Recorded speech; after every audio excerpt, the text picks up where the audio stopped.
Naniniwala si Vice President Sara Duterte na frontrunner siya sa darating na 2028 elections. Kaya siya ay kumbinsido na gusto siyang pigilan ng administrasyon kaya itinutulak nito ang kanyang impeachment complaint o yung pagpapatalsik sa kanya sa pwesto.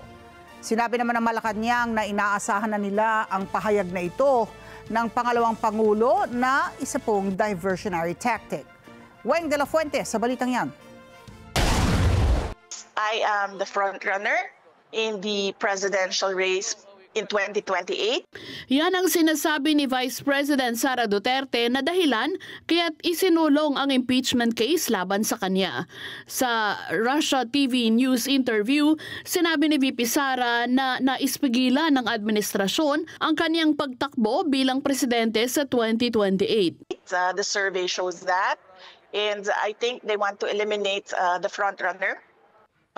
They think that if they take out former President Duterte, they will weaken me because it's one brand, it's one family. Sinabi naman ni Presidential Spokesman at Palace Press Officer Undersecretary Claire Castro na inaasahan na nila ang pahayag na ito ng pangalawang Pangulo na inilarawan naman niyang diversionary tactic. Siguro yan po ang nais niya maging naratibo, ipakita sa taong bayan, pero nawawala po yung issue patungkol sa kanyang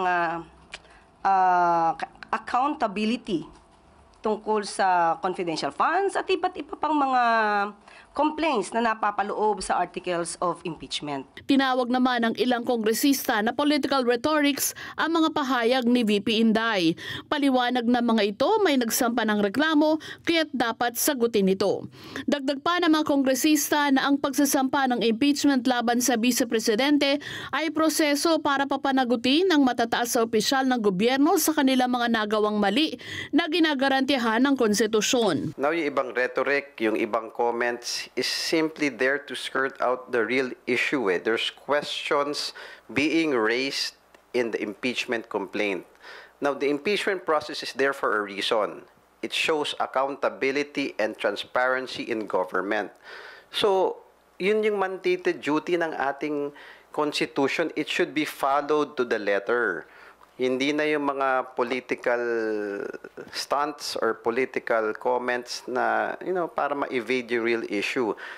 This is the best way to prove whether a person or a leader is guilty or not. Let's go with the process and let's show the Filipino people that there is nothing to hide. The reason why we are holding these high officials accountable to their actions because we do not want also the culture of impunity to be the dominant rule of the day.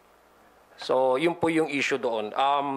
If we allow such remarks to go unchallenged, we do not only disregard this constitutional mandate given to us by the Constitution, given to the House of Representatives, but it also undermines constitutional mechanisms. Hirit pa ni VP Sara na ginagawa ng administrasyon ang mga hakbang laban sa kanya dahil sa pagnanais nitong manatili pa ng matagal sa kapangyarihan. It is the intent of President Marcos not to step down. He wants to perpetuate himself or his family in power. Sa ngayon ay wala pa umano siyang desisyon kung sasabak sa 2028 presidential polls.